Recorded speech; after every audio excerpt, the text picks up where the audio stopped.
Okay, can you hear me at the back? No. No? What, really? Yeah, we can hear you loud and clear. Good, excellent. So I'm going to tell you about a fun project that we've been doing at Quviq recently. Here's your car. As you probably realise, just like everything else nowadays, cars are full of computers.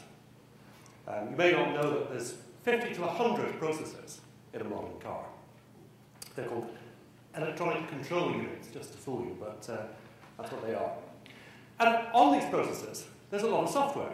In fact, the next generation of cars is expected to have 100 million lines of code. That's a lot of software. And where there is software, there are bugs.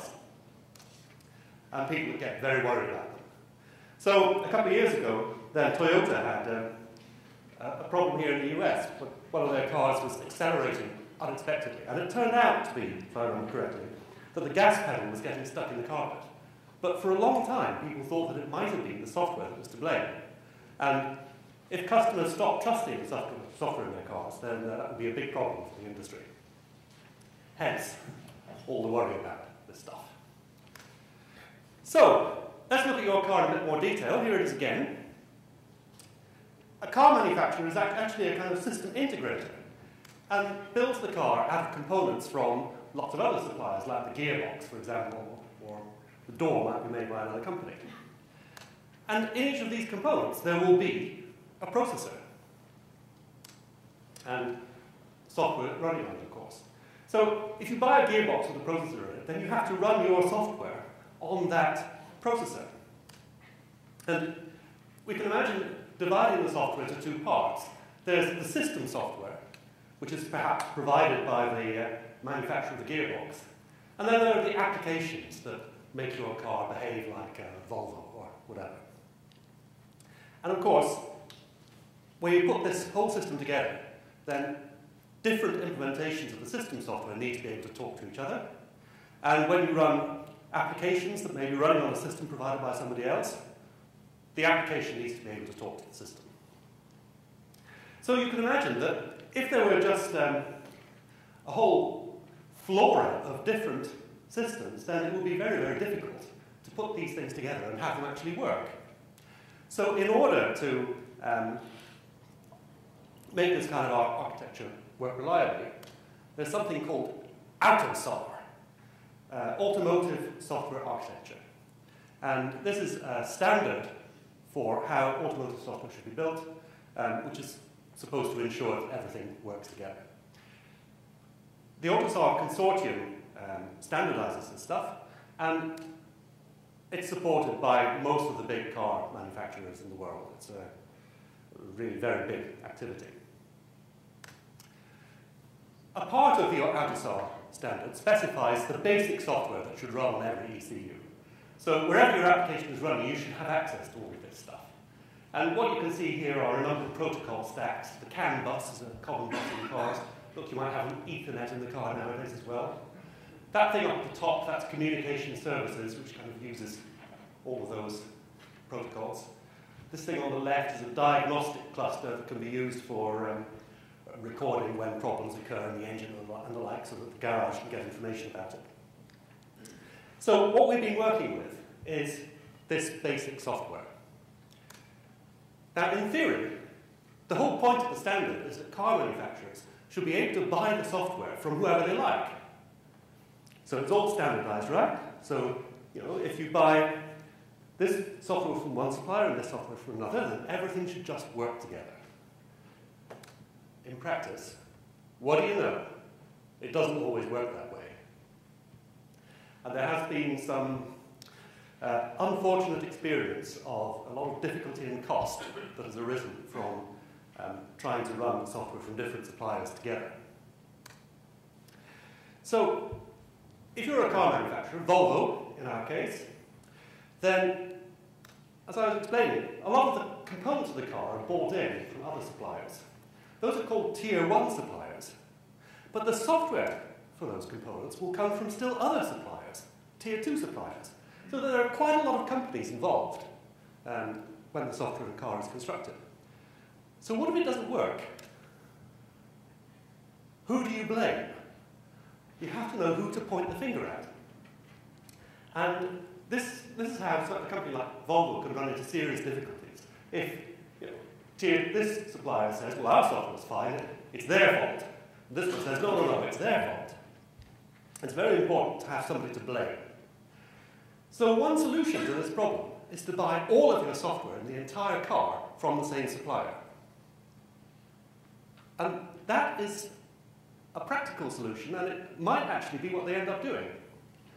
But of course, that's not very desirable from a business point of view, because it means that you maybe won't get the best prices. Volvo actually want to be able to not only run software on different processors from different suppliers, but they want to be able to do things like take the basic software from one supplier, and maybe this supplier has excellent LIN, FlexRay, and Ethernet stacks, but their CAN stack is not up to scratch. Well, all the interfaces are standardized, so Volvo want to be able to take out the implementation of just the CAN stack and substitute a CAN stack from somebody else. So that really will give Volvo a lot of flexibility in how they put the software together. But it means that they are really, really reliant on the implementations following the standard. So what's the plan? Well, the plan is that rather than just trusting that the implementations the vendors produce do comply with the standard, Volvo are only going to buy code when SP is certified that it really does follow the standard. Who are SP? They are the Swedish standardization body, like TUV in Germany, or I guess the British Standards Institute. I don't know what the American version is called, but they're the Swedish standardizers, basically. So SP are going to tick off implementations and say, yes, this really follows the AUTOSAR standard. How on earth can they do that? Well, based on testing. And they will be testing the code using QuickCheck and models that we at Quviq have been building for. Okay, no talk of mine is complete without a demo of QuickCheck. So I'm sure many of you have seen me talk about it before, but for those who haven't, let me just give a quick introduction. QuickCheck is a testing tool where instead of writing a suite of test cases, you write general properties that your code should satisfy. So I'm just going to show you some tests of the reverse function on lists. Very, very simple. This is a QuickCheck property. It says it's a property of reverse, or it's actually just an Erlang function definition. It uses the QuickCheck API to say for all L, which is a list of integers, if I reverse L and reverse it again, what I get is equal to the list that I started off with. So now, from this property, I can generate a whole lot of tests by choosing different lists. And that is what QuickCheck does. So if I compile that file and run QuickCheck, then I can just give QuickCheck the property as an argument. There we are. We've generated and run 100 random tests. Okay, so that's nice. I also want to show you what happens when a test fails. So here's a property that's not true. You can imagine that I might have written the previous property and just forgotten to call reverse twice. Okay, so this one says if you reverse a list once, then it's equal to the original list. Okay, of course it's not, but let's see what happens when I test prop wrong. There we are, a test failed. And in the output you can see, first of all, the randomly generated list generated -1, 0. That was not its own reversal. And then after a while, then you see that there's some shrinking involved. So QuickCheck is now trying to simplify the test case. In this case, it doesn't look any simpler. What I will do is just turn up, I'll make it generate a larger list to begin with.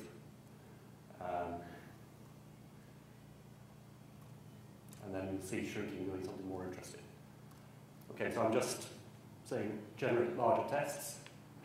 Okay, so now you can see that the first test that failed was the list -8, -30, 27, 12. But QuickCheck has simplified that down to the list 0, 1, which is the shortest list for which this property fails. If you think about it, if the list had only one element, it would be its own reversal. So we need at least 2 elements, and they need to be different So 0, 1 is the simplest case that fails. And no matter how many times I test it, see that we always end up with that example. Okay. I thought I would also show you some C code and test that. So here, I've implemented the reverse function on arrays in C, and I'm just taking an int pointer as an argument in the size, and I've just got a little for loop that loops over the array and sets the ith element to the n minus 1 minus ith element.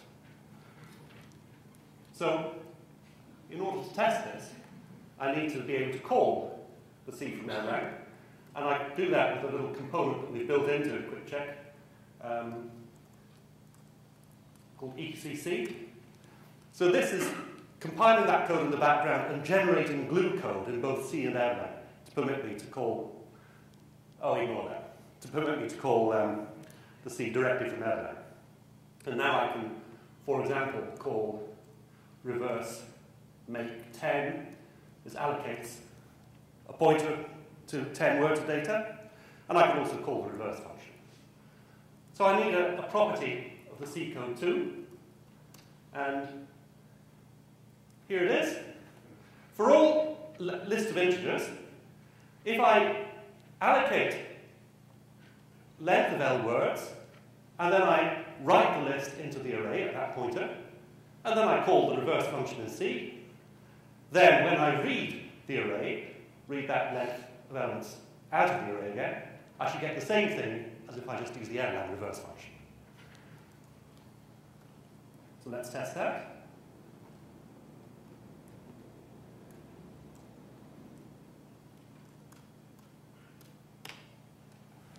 Well, and it failed. Why? Well, here's the simplest example. For the list 0, 1, when I wrote it to the C array and called my reverse function, I ended up with 1, 1, not 1, 0. And if you look at the first example, when I started off with this list, I got this one, and you can see that it's kind of reversed the front part of the list okay, but the rear part is entirely wrong. And that, of course, is because my reverse function is not correct. Since I'm overwriting the array as I reverse it, then, of course, I don't get the right answer. Okay, there's a quick demo. So what does QuickCheck do again? We write a specification, that's those properties. From the spec, we generate a whole lot of test cases until one fails. We take that and we minimize it by searching for a similar, smaller test case until we end up with a minimal failing test. And that usually makes diagnosis easy. So we think of this shrinking process as extracting the signal from the noise of a random test. When we generate random tests in real situations, then they tend to contain a whole lot of junk together with whatever features caused a test failure. And the shrinking process extracts just those relevant parts of the random test that caused the failure. So it's very important for making QuickCheck useful. Okay, so our job is to develop QuickCheck specifications for all the parts of this basic software. And we test things like the CAN stack in isolation. We have to surround it by stubs for the remaining parts of the basic software, which it might call. We generate API calls from the QuickCheck state machine specification, and then we check that they return the right results, and also that the right calls are made to the other components. So we have to mock the other components. The standard specifies exactly what calls should be outgoing to other components for every call that you make. Let me show you just one bug that we found in some vendor code. This is from the CAN protocol stack. And on the CAN bus, every component that communicates has to have an ID. And that ID also serves as the priority of the component. So the lower the number, the higher the priority.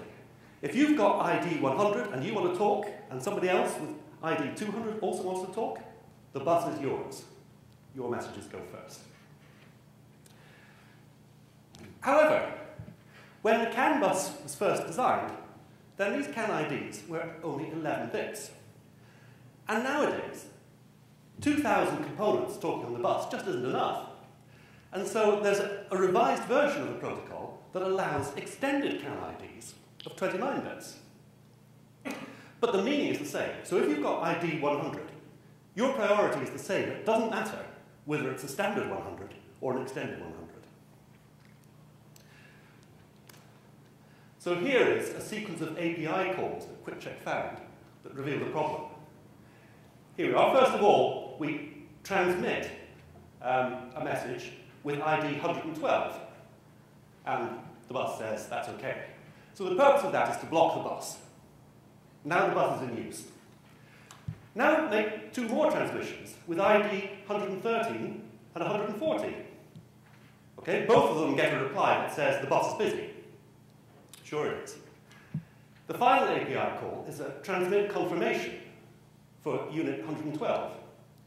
So this is really a call that comes from the level below that informs the protocol stack that the first message has been sent. So now, which message should be sent? The one with ID 113, of course, because that's a smaller number than 114. Which one was sent? 114. And the reason for that is that in the code, both kinds of ID were being stored in an unsigned integer. But you actually have to remember whether your ID is extended or not. And they use the top bit for that. So top bit 1 meant extended ID, top bit 0 meant standard ID. Of course, when you compare the IDs now to decide priority, you have to mask off the top bit. And they've forgotten to do that. So that's the kind of bug that we can find, and this kind of sequence is the way that the bug is reported to us. And this really isn't good. You can imagine that, for example, you might have a stereo that is a bit old-fashioned and is using a standard CAN ID, and a super modern braking system that has an extended CAN ID. And now, maybe if you're adjusting the volume control on the stereo, your brakes won't work. That wouldn't be good. Okay, so we have been building models for testing all of these components. We generate the API calls, and we set up mocks to respond to calls from the component that we're testing. And we're doing this using a kind of QuickCheck state machine to track the state inside the component as we test it. Just as an example, here's a bit of the code that we write. This is testing part of the flexor interface, the halt communication function. So we have to write Erlang code to call the C, and that's just done using the module that I showed you earlier. And we write preconditions for each operation. So this one, you can halt communication if the state is synchronized and if it's initialized. And we write a state transition function that specifies how each operation changes the model of the state. And we also specify which callouts we expect to be made. And this callout business, this is something which we had to add to QuickCheck in order to be able to do this testing. So this project has driven development of QuickCheck state models. And then the property that we test is basically that for every sequence of API calls satisfying the preconditions, all of the postconditions hold, and all of the callouts are made as specified. Okay. How am I doing? Okay. So we ran across a number of challenges as we were doing this. I'd like to tell you about some of them. One of them was, it's actually not true that there is the basic software. Oh no. This software can be configured in many, many ways. And so in fact, the software is generated from an XML configuration file. And this will specify which devices are in the system, what have you got in your car, which channels do you need, how often are various cycles to be executed. Which means that when you want to test anything, it's not enough just to have a usual a piece of code as your test case. You need to have configuration to run the testing as well. And then API calls against that configuration. Except that it's not really this simple. Actually, you start off with what's called a system template. That's really a partial configuration. And then what the vendors give you is some kind of configuration editor in which you put in your system template, and that generates the XML configuration. that then goes through their code generator and produces generated C. And using this configuration editor is a huge amount of work. One of the problems is, what happens when there's an error in the configuration? There are lots of conditions that these system templates have to satisfy. And it's not really always clear what they are. Nobody really knows what is the correct configuration. What if there's something wrong? Well, the configuration editor may reject your configuration. Or it might say nothing, but the code generator might barf. Or the code generator might generate code, but the wrong thing will happen. These three ways all tell us that there's something wrong in the configuration, and all three of them happen. And sometimes it's because of a genuine error in the configuration. Sometimes it's because one of the vendors has decided not to support something. And you may find out in any of those ways. So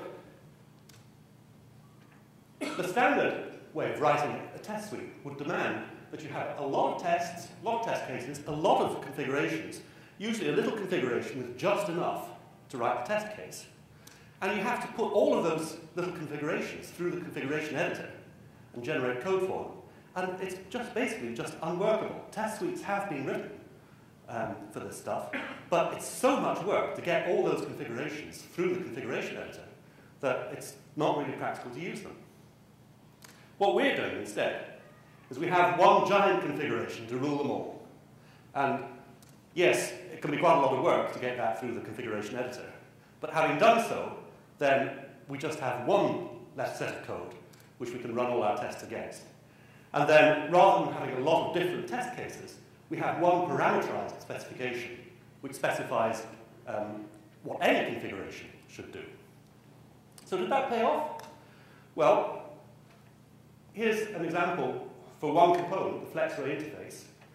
So there is a test suite for the FlexRay interface, and in total, its configurations are over 40,000 lines of XML. The configuration that we use is just over 20,000 lines. So, well, it's smaller, half the size. But look at the size of the test code. If you add up all those little test cases, then there's, what, 13,000 lines of TTCM3? But there's about 1,400 lines of Erlang in the QuickCheck specification. So the code there is what is it, 10 times smaller? 16 times smaller. So that was a big win. And also, we test more, of course, because we can generate arbitrarily many tests from the QuickCheck spec. Okay, another challenge was that there are a lot of components specified in the standard, but when they're implemented, the implementer often clusters them together. So you can imagine that you've got a protocol specified in a number of layers, but when you implement the protocol, you don't have to implement each layer separately. In fact, it might not be efficient to do so. So instead, suppliers are expected to cluster components. And indeed, to get an efficient implementation, you have to do that. But what that means is that the interface between these two layers may not even exist.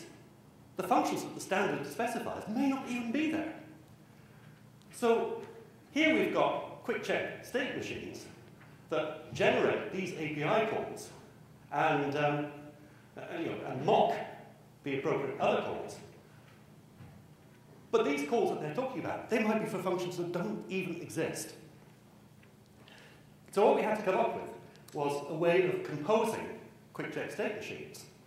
And we can now do that, so that we take a specification for this and a specification for that, and we can plug them together and then generate tests for the entire cluster. I could probably give a whole talk just about that, but this is a very important step to be able to carry out this project. And you've got to realize, of course, that the standard tells you what each of these things should do. It doesn't tell you what the cluster should do. So if we were trying to write a QuickCheck specification for the entire cluster, it would be very hard to relate it to the standard. So it was very important to be able to do this. Okay, another challenge. Here, I'm just going to look at the con services, which is one small part of the AUTOSAR code. So that COM services, it's specified by a standards document that looks like that. It's 179 pages long. And the frustrating thing is, it's not even complete. In order to understand it, you have to read this other document, the OSEC version of the COM standard. That's another 73 pages. And in total, there's about 500 pages of document that you have to read to understand what the COM services are supposed to do. So, phew, that's a big job. And essentially, our QuickCheck state machines model everything the standard says. So it's almost as though we've built an implementation of AUTOSAR ourselves in Erlang to use as a test oracle for the vendor implementations. So you might think that, well, maybe we've had to do just as much work as the vendors. Well, no. Here are the code sizes for 4 of our models. So the blue is C code, that's the implementation, and the red is Erlang, that's our specification. And you can see that our specifications are 4 to 6 times smaller than the implementations. So Erlang is more concise than C. Now you know. So another problem is, how do we know that our code is right? After all, if we're re-implementing the standard in a sense, we could also make mistakes. Well, what happens when a test fails is that that tells us that there's a bug. And it might be in the vendor code, or it might be in our specification. We only know that there's an inconsistency between the two. But the good thing is that while our QuickCheck model is testing the vendor code, we can use the vendor code to test our models. And indeed, if we don't have vendor code for a component, then it's very hard to develop a correct model, because you can't test it. So we're able to test both ways around. In fact, we test our models by running them against a number of different vendor implementations, and that also catches problems. So when there's a discrepancy, we have to decide who's right. Are we right, or is the vendor code right? And how can we tell that? Well, we can read the standard, of course. And if that doesn't work, we ask Volvo. Reading the standard, yes. Here's one of the requirements on the CAN bus. When the NM message TX timeout expires, the CAN NM module shall optionally call the function NM TX timeout exception once. Okay, once. Once every power on. Once every reinitialization of the module. Once every time the timer expires. I mean, that seems most natural since the requirement mentions the timer expiring. But that's not the interpretation that every implementer chose. And what about this optionally? How can you fail this requirement? I mean, if you don't call it at all, that's okay. If you do call it, that's okay. About the only thing you can test is that it doesn't get called twice. So, you know, these can be a bit problematic. Here's another one. This is one that I discovered. It's about the COM trigger transmit function. So here's the return value. Trigger transmit, it basically copies some data. And it returns either E OK or E not OK. It returns E OK if the SDU has been copied, and it returns E not OK if no SDU has been copied. OK, we don't know what an SDU is, but it doesn't matter. It seems pretty clear, doesn't it? If you get E OK, it's been copied. If you get E not OK, it has not been copied. So the document contains requirements that look like this, and then some explanation underneath. And in the explanation that follows this, it says, this function returns call E not OK if a stopped IPDU, that's a channel, if a stopped channel is requested. But even for stopped IPDUs, the module copies the data. So, oh, wait a minute. So this says that if the channel is stopped, then it must copy the data and return E not OK. But E not OK means that the data has not been copied. What can we do? Ask Volvo. So here's another challenge that we ran into. There's an effect that we call the most probable bug when we use QuickCheck for testing. So if we're running a test on a component and the test fails, then we get the minimum counterexample, or the minimum failing test case reported to us, And as I said, that usually makes diagnosing the bug very easy. So once we've done that, if we run QuickCheck again, what do you know? We're going to get the same minimal failing test. QuickCheck is going to say, it's still wrong, still wrong. Now, what can we do at this point? So the right thing to do, of course, is to fix the bug. And then that test will no longer fail, and QuickCheck will find the next bug. But fixing bugs in other people's C code is not what Volvo are paying us to do. So we could, of course, report the bug to the vendor of the code.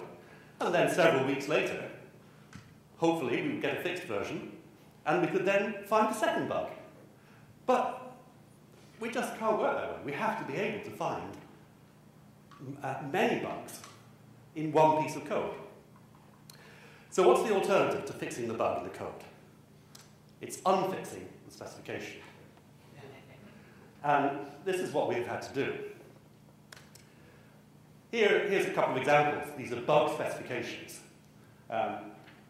First one is in a send timer operation. So if conbug14 is present, then it's taking a number of ticks from the configuration and setting the timer to ticks plus 1 is the correct thing to do because it's going to be decremented before it's used. But one of the implementations sets it to ticks instead of ticks plus 1. So if conbug14 is present, then we model that. Here's another one, conbug27 models incorrect initialization of data. So our code ends up with lots of these things in them. We've got a header file with about 40 conbugs macros defined. And all of them then have to be modeled in the specification, which means that we end up with a specification that is cluttered by models of all of the bugs that we found. And of course, that's not what Volvo want. So we need to take those away and get just the simple specification of the correct behavior and deliver that to Volvo. Enter Wrangler. So Simon talked about this in the last talk. Very nice scriptable refactoring tool from Erlang. And we have used it for this delousing procedure. Taking out the bugs by hand is a lot of work, and it's very easy to get it wrong. And you can't even test that you've done it right, because if you run the code against the buggy implementations, of course the test will fail. So it's been very, very useful to be able to automate this process. And as Simon described, it just takes all the bug macros, sets them to false, and then simplifies the code. And it's surprising how many simplifications are needed to produce nice, clean code. List comprehensions need to be simplified. And then things like empty lists appear and can be simplified away. So there's quite a lot of work that goes on. Here's some bug models up here. This code refers to two separate bugs in the CAN TP component, bugs 5 and 6, and Wrangler just automatically turns it into this nice yellow stuff. Now I know this is hard to read at the back, but just look at the size. This much down to that much. That's got to be good. Okay, so this work is still in progress, but already we're testing code from 6 different suppliers. We found more than 100 issues already, even though the work is not complete. We expect a couple of hundred more to appear in the next couple of months. And at least 30 of those have been problems in the standard that have gone up to the AUTOSAR consortium and hopefully will lead to fixes to the standard. And we're on target to start certifying code later this year, which is very exciting. We notice there is a little bit of some culture shock. I was recently at the event where Volvo informed their suppliers how they're going to handle the software purchasing process for the next generation of models. And they explained the process that they're going to use. And they're charging, SK will be charging the suppliers €5,000 per module to test it. And if the test fails, well, that'll be another €5,000 once that bug is fixed. So of course, people were asking us, can we get hold of the test suite in advance? And we say, no, there is no test suite. That's not the answer they were expecting. So it will be interesting to see if it works. I certainly hope it will. And buy one of the next generation of Volvos, it'll have software approved by QuickCheck. I'm done.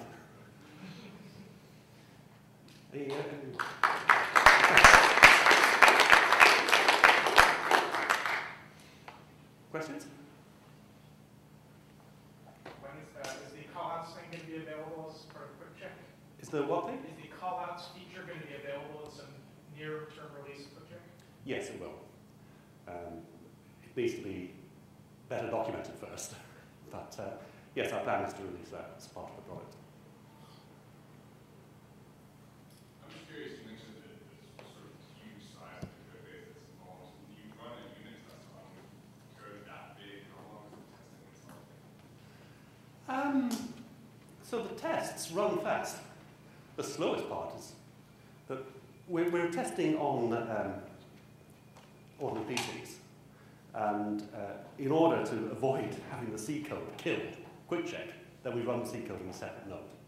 So we need to ship each call over onto the node and execute it there and then ship the result back again.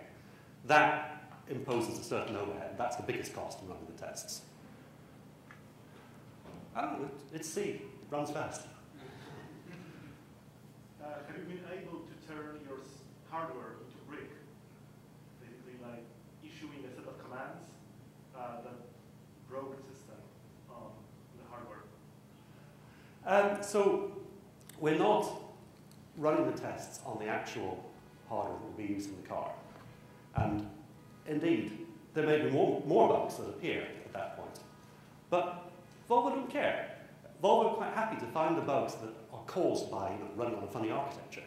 They're happy to do that themselves. What they don't want to have to do is struggle with bugs that should have been fixed at an earlier stage.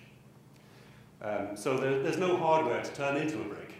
My laptop is still fine, even though it's run a number of things that have crashed. But how we managed to crash the software? Oh, yes. So why can't you give the specifications to the vendors to run themselves? Well, we could do that, but then they'd have to have the expertise to be able to run them.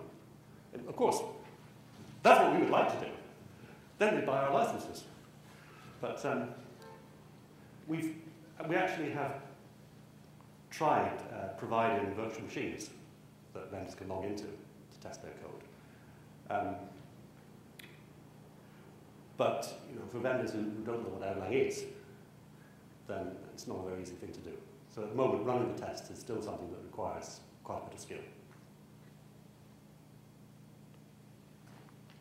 Instead of changing the model to put in all the bug statements, couldn't you just make it skip inputs that simplify to the same value?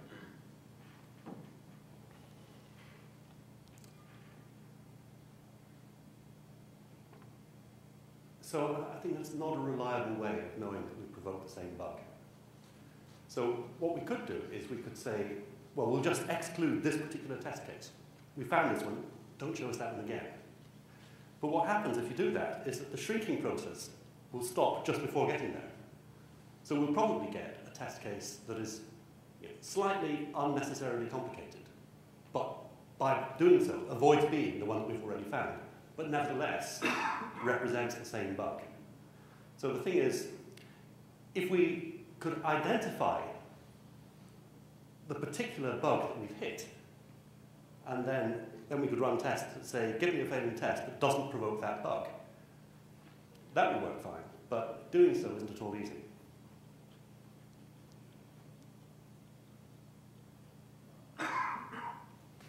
Okay? Give a little more details on how that call out to C works. Yeah.